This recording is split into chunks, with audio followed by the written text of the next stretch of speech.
श्री राम जय राम जय जय राम।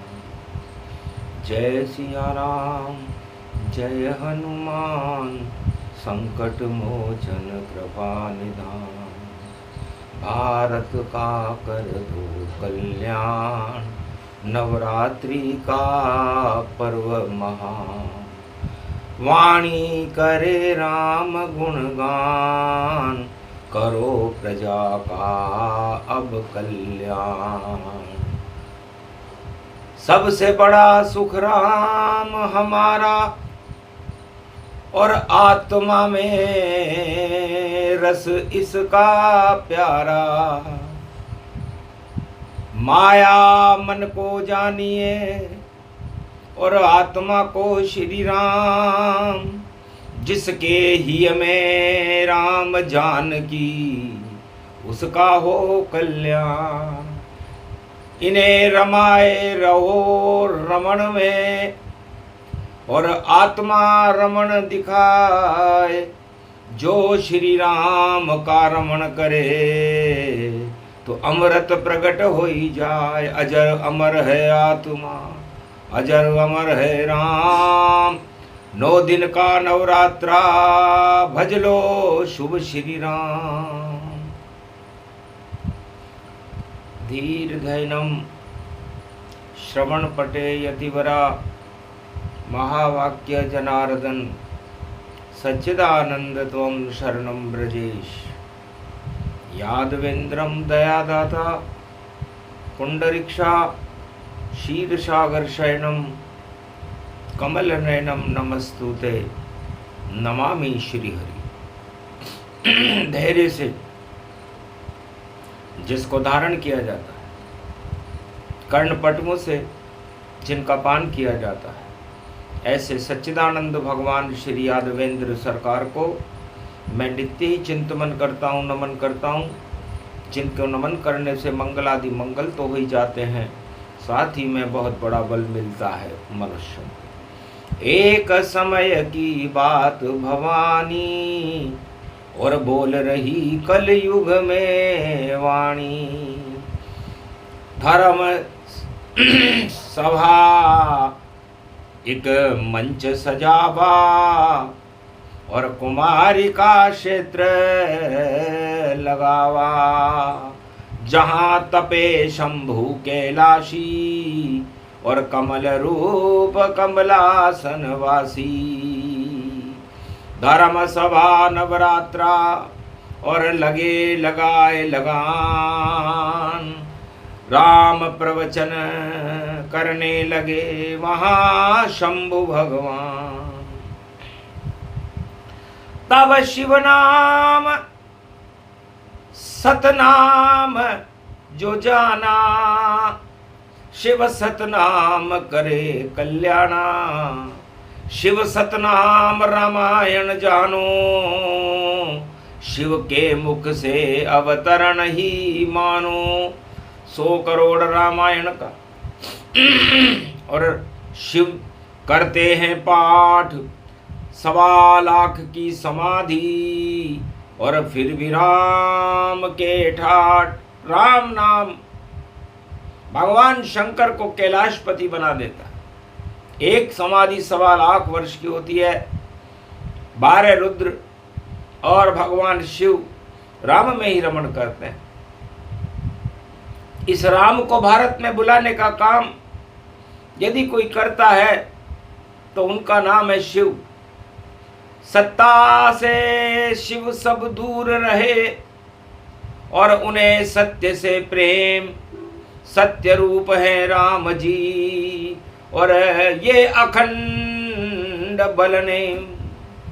भगवान शंकर कहते हैं कि सबसे बड़ी त्रिलोक की सत्ता है तो राम जी हैं। और राम जी परहित में चारों युगों में कल्याण करते रहते हैं और मानवता का प्रागट्य करते हैं। दानवता का समापन समारोह करते हैं। एक समय की बात है कि सब राजा अपने विपरीत आचरणों में थे, भोगों में व्यस्त थे। सत्ताई उनके लिए भगवान थी और धनवान ही उनके लिए कल्याण थे।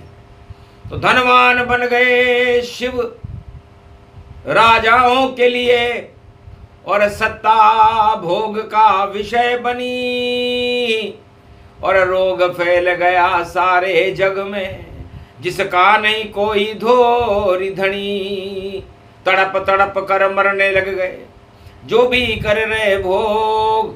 तब एक ऋषि थे कश्यप अदिति, जगा हृदय में जो कठिन तपस्या हिमगिरि पर्वत, और करने लगे श्री राम। 3 जन्म तपते तपते पर नहीं मिले उन्हें राम। आखिर राम प्रकट भय जाना, पूछा क्या है शुभ शुभ कामा, किस कारण ये तपहु लगाई। तब बोले अब जन्मो रघुराई, मेरे घर में जन्म लो होए भारत कल्याण। सब राजा तो भोग में फंस गए और लुट गए सब धन धाम। सब धनी व्यक्तियों के चरणों में राजा पड़े हुए हैं। धर्म कर्म सब विपरीत हैं और राजाओं को राम भूल चुके हैं। साधु संत, मैं कश्यप और अदिति महर्षि हूँ, साधारण सा तपस्वी हूँ, और मैं आपको अपने पुत्र के रूप में बुलाना चाहता हूँ।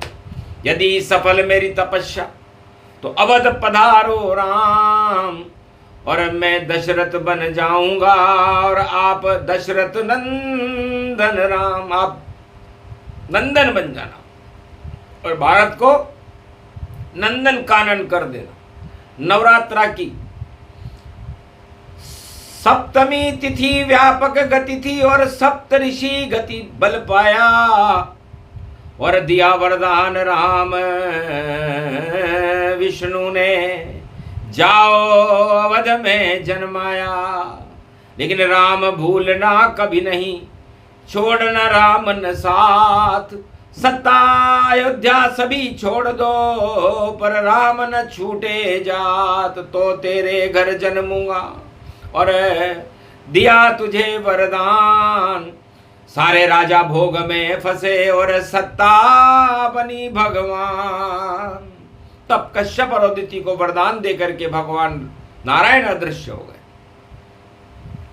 चारों युगों में सत्ताधीशों का यही हाल होता है कि वह, चाहे वो सुग्रीव हो, रावण हो, कंस हो, जरासंध हो, धृतराष्ट्र हो, या कोई भी राजा हो, सत्ता मिलते ही राम भूल जाते हैं और उनके ऊपर रावण का घमंड चढ़ जाता है, और रावण का घमंड उस सत्ता को नष्ट कर देता है। लेकिन धन्य धन्य कश्यप अदिति, चढ़ा नहीं घमंड, और भारत में भगवान बुला लिए, तपस्या करी प्रचंड। आखिर शुभ दिन व्यापक पावा, और दशरथ कौशल्या जन्मावा। नहीं उनके घर कोई संताना, गुरु वशिष्ठ पुरोहित माना। तब एक दिन हो गए वृद्ध पर, नहीं राम जी आए, नहीं अवध का भाग जगा, और वृद्ध अवस्था पाए, वृद्धावस्था आ गई।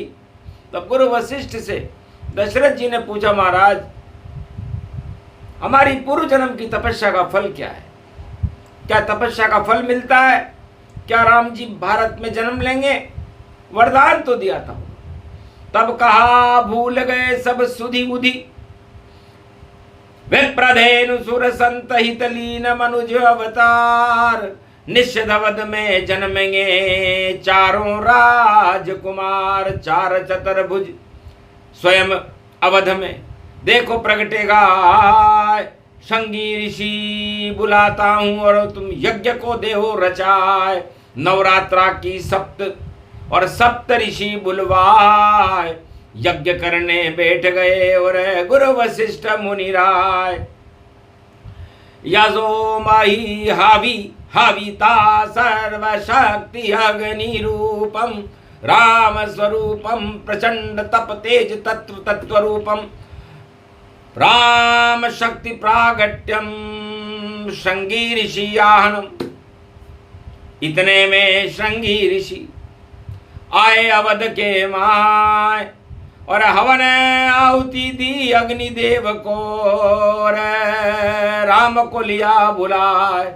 अग्निदेव से बोले श्रृंगी, जाओ सागर क्षीर और स्वर्ण कलश में खीर को लाओ, बदले अवध तकदीर। आखिर अग्निदेव ने हवन कुंड में से, स्वर्ण कलश में से क्षीर सागर की खीर को प्रकट किया, जिसके 4 भाग किए गए।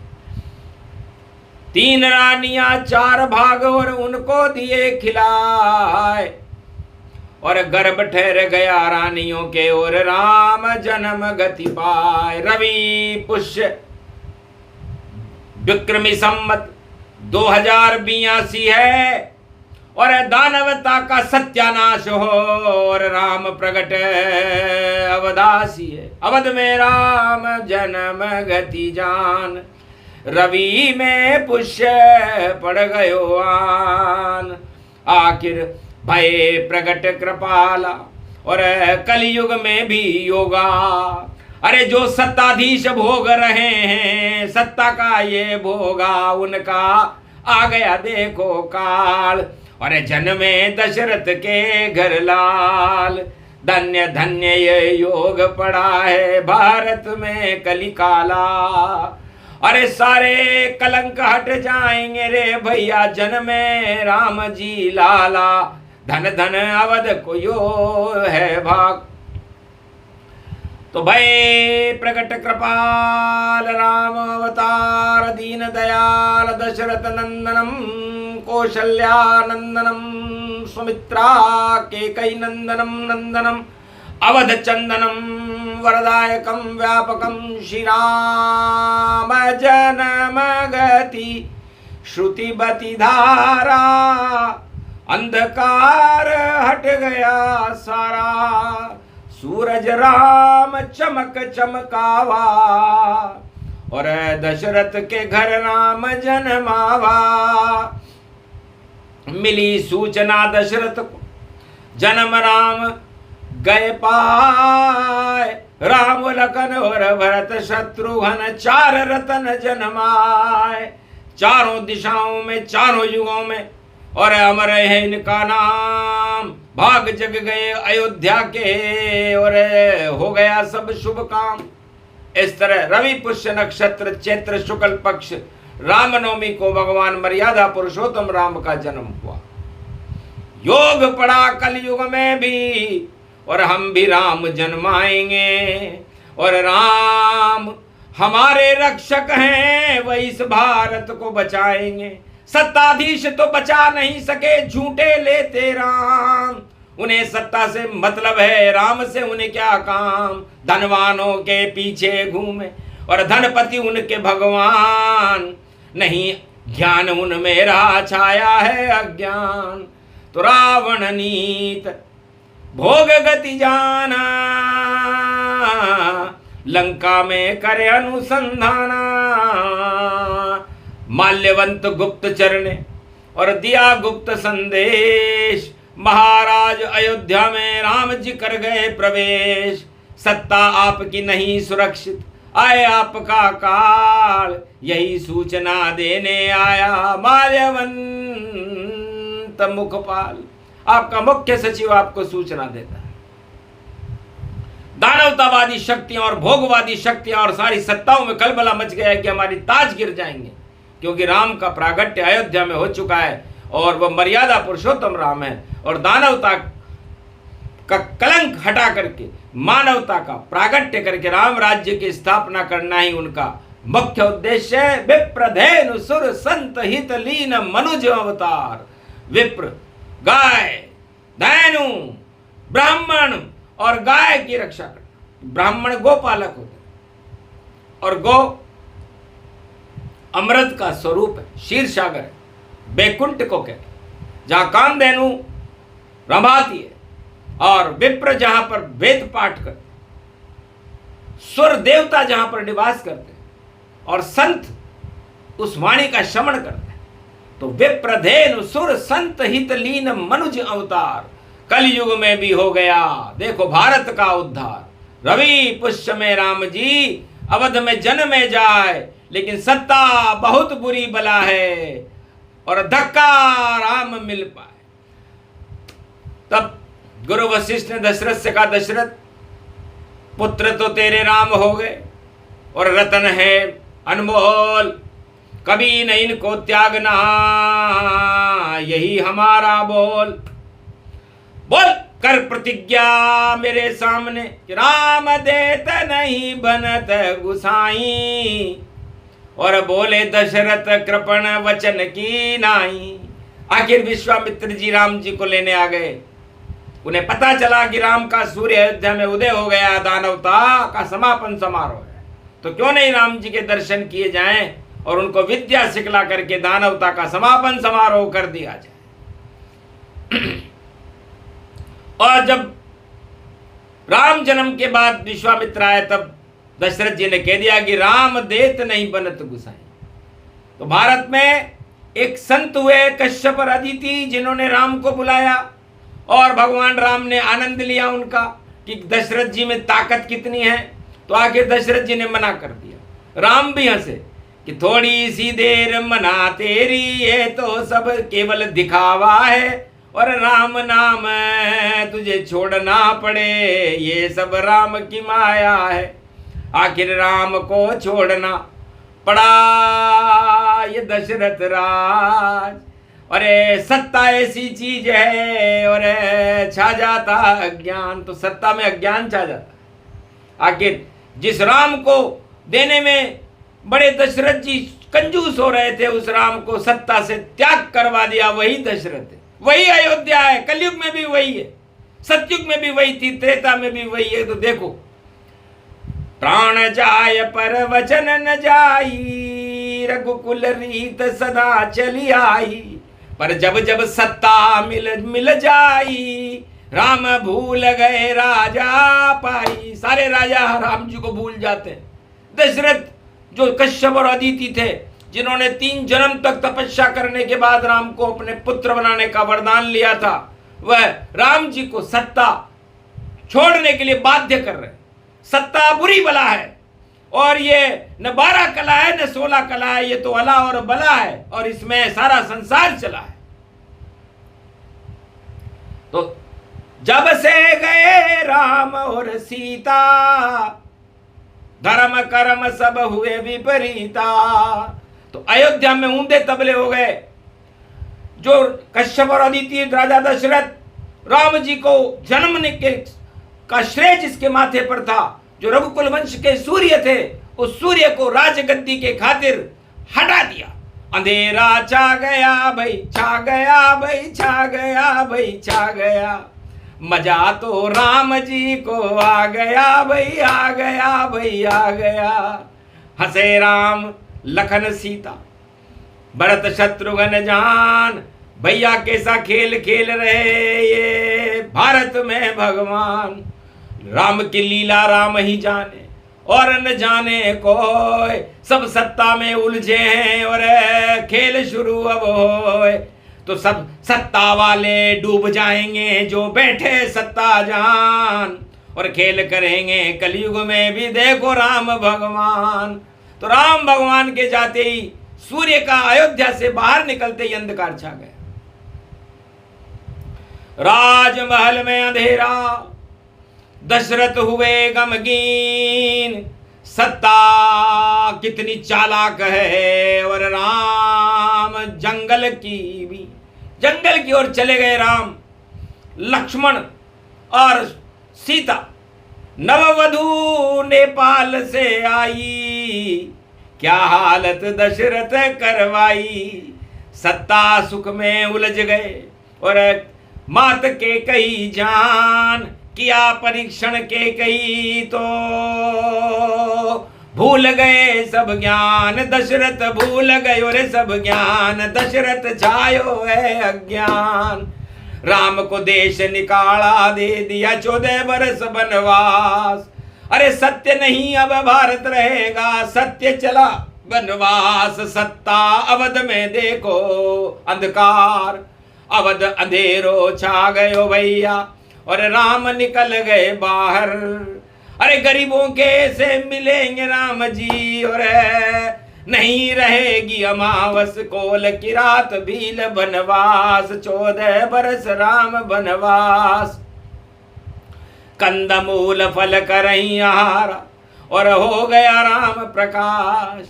अरे सूरज चमक्यो राम नाम को, और भारत फैल्यो प्रकाश, सो जन्म्यो राम त्रेता युग में राम जी का जन्म कितना कंटक भरा हुआ, लेकिन समरथ को नहीं दोष गुसाई, रवि पावक सुर सरी की नाई। कंटक मार्ग सब हट गए और कंटक दिए हटाए, सारे संकट भारत के, और राम जी रहे हटाए। राम जंगल में चले गए, चित्रकूट में निवास किया, और लक्ष्मण और सीता जी से कहा, भैया कैसा आनंद आ रहा है? सत्ता में ऐसा आनंद आता क्या? सत्ता में तो फंस जाते हम, राजनीति की चले कुचाल, अपने को बांटे रेवड़ी भैया, और गरीब को नहीं मिलती दाल। सारे गरीब कंगाल कंगाल, और राजा है खुशहाल। राजनीति इसको कहते हैं चारों युग का आंखों देखा हाल। ये चारों युगों का आंखों देखा हाल है। राजा खुशहाल रहते हैं और प्रजा कंगाल रहती है। तो राम राज्य ऐसे नहीं, सब हो एक समान, और भैया लीला शुरू करिए, यही करेंगे काम। तो अयोध्या में अंधेरा ही अंधेरा सत्ता के लिए छा गया, और सत्ता सुख सबसे बड़ा, राम बाहर आ गया। राम सत्ता में रहे कभी नहीं, राम सत्य के साथ, एक पल में ही छोड़ी अवध्या, देखो त्रिलोकी नाथ। एक पल में ही अयोध्या की सत्ता बहुत छोटी है, राम जी बहुत विशाल है। जो त्रिलोक के सत्ताधिपति है उनके लिए अयोध्या की सत्ता कितनी छोटी है। इसलिए राजाओं, तुम जिस सत्ता के ऊपर बैठ करके और अपने को खुशहाल समझते हो, वो तुम्हारे लिए कांटों का ताज है। भीष्म पितामह से पूछो भाई, कांटों का क्या होता ताज। अखंड ब्रह्मचारी थे भीष्म, और कभी नहीं लिया राज और ताज, और राज की रक्षा नहीं कर पाए, और दुर्योधन जब बने महाराज। अरे साड़ी खींच रहे द्रौपदी की, भाई ये द्वापर का भारत ताज। द्वापर में भारत के ताज की क्या दुर्दशा थी, ये भगवान राम त्रेता में ही बता रहे हैं लक्ष्मण को कि ऐसी हालत होगी भारत की। और ऐसे राजा होए, अंधा राजा होए तो प्रजा भी अंधी होए। बाहर से सेना ला करके और करेंगे युद्ध तमाम, और सत्यवादी तो वनवास जाएंगे, और पांडव हो गुमनाम। 12 वर्ष का पांडवों को वनवास होगा, हमें 14 वर्ष का है। तो क्यों भेद रखा गया, ये भी एक गुप्त विषय है कि पांडवों को 12 वर्ष का वनवास क्यों हुआ और राम जी को 14 वर्ष का वनवास क्यों हुआ। तो पांडवों की कन्या राशि है, और 12 वर्ष रजस्वला पाए, और साड़ी खिंच गई नारी की, तो कृष्ण वहां चक्र चला सुदर्शन चक्र, और दिया गीता का ज्ञान। 12 वर्ष तक जपा पांडवों ने त्वम शरणम ब्रजेश मंत्र का ज्ञान। त्वम शरणम ब्रजेश, संकट का समय हो भारत में चारों युगों में, तो ये मंत्र पांडवों को भगवान कृष्ण ने दिया था। इस मंत्र को जपना, नवरात्रा में जपना, तुम्हारा सपना पूरा हो जाएगा और तुम्हारा वनवास भी हट जाएगा और तुम भारत के धर्मराज बनो। और पांडवों ने यह करके दिखाया।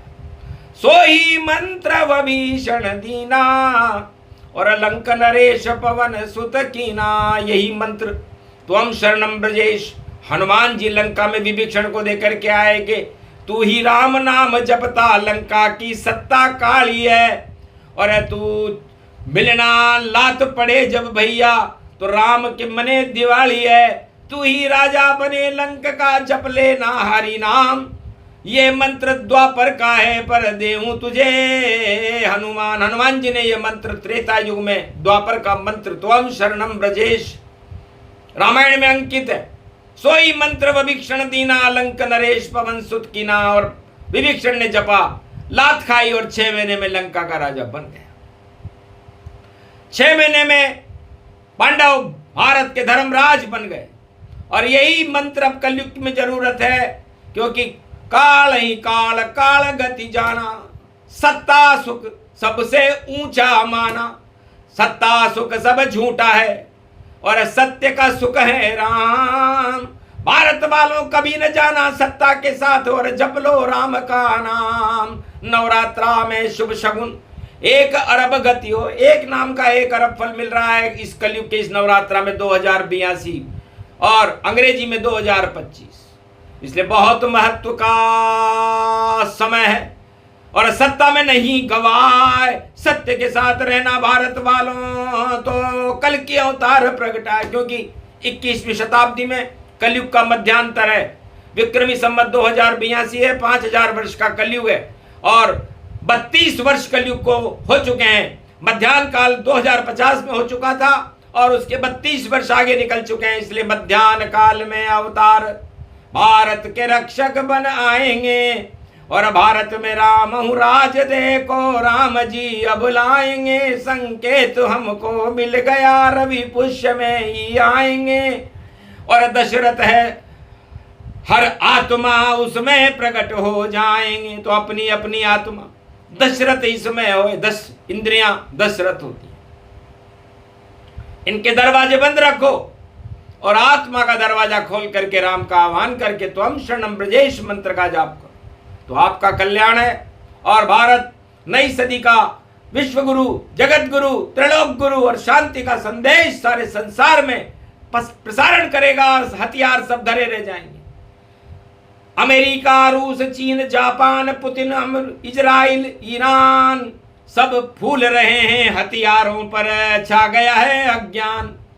अरे भारत के राजाओं तुम छोड़ दो अज्ञान, हथियारों में क्या रखा है। और हाथ पसारो राम, राम के आगे हाथ पसारो तब होगा कल्याण। हथियारों से कुछ नहीं होता, ये तो है अज्ञान। राम कभी हथियार न लाया, कृष्ण कभी नहीं लाया। और सतयुग में 5 अवतार हो गए पर हथियार हाथ नहीं पाया। हथियारों से हत्या होती लगता है सब पाप। अरे नवरात्रा 9 दिन का है भाई, करो राम नाम का जाप। ये वाणी अद्भुत भारत की रक्षक राम जी होय, उसे निकाल दिया देखो दशरथ ने जो पिता राम का होय। तो राजनीति में पिता भी पुत्र का साथ नहीं देता, ये प्रत्यक्ष में रामायण बताती है कि दशरथ ने जिसने जन्म लिया, जिसने कश्यप अदिति बन के तपस्या की, लेकिन स्त्री के मोह में, धनवानों के मोह में उसने सब कुछ लुटा दिया अयोध्या का और राम जी को अयोध्या से बाहर जाना पड़ा। ये राजनीति का खेल है। और राम जी का सत्य नीति का खेल देखिए। तिकोल की रात भील बनवासी, सब ही राम चरण अभिलाषी। कंद मूल फल करही आहारा, और आनंद में राम लखन सिय सारा। सारा भारत आनंदमय है। और राम गरीब दीनानाथ, और गरीबों को गले लगा रहे यही राम का हाथ। राम जी गरीबों को गले लगाते हैं, दीनों के दयाल हैं, और सत्ताधीश धनवानों को गले लगाते हैं। ये विपरीत स्थिति है, चारों युगों में यही होता है। इसलिए कोई नई बात नहीं है, नया तो कुछ होता नहीं है। नई शक्ति तो केवल राम जी है जो नवरात्रा में आ रही है। तो इस नवरात्रा का सदुपयोग करते हुए आप राम नाम का जाप निरंतर जारी रखें और भगवान से अपनी याचना करें, तो सभी याचना पूरी होगी और सुन लेंगे सब राम फरियाद। अरे 9 दिन तक रवि पुष्य तक जपो राम का नाम। राम करे कल्याण भारत का और न कर सके कोई। सत्ता सारी झूठी है, राम नाम नहीं होए। वहां तो धनवानों का खेल है और जोड़ तोड़ के साथ जो चाहे जो कर सकते हैं और खाते हैं वह मात। तो राम कभी नहीं खाते हैं किसी भी युग में मात। राम का सूरज उग गया भारत देखो हुआ प्रभात। शुक्रवार दानवता का दिन और दानवता क्षय होए। राम नाम की भारत में कलयुग में जय जय होए। और अयोध्या में होगा वापस राम प्रकाश, राम राज होगा भारत में, बोले शंकर आज। यही प्रसंग पूरा हुआ और भारत पे राम का हाथ, भक्तों पर भी हाथ है, सब रहो राम के साथ। बोलो जय श्री राम। आज के आनंद की, भारत माता की, बोलो राम दरबार की।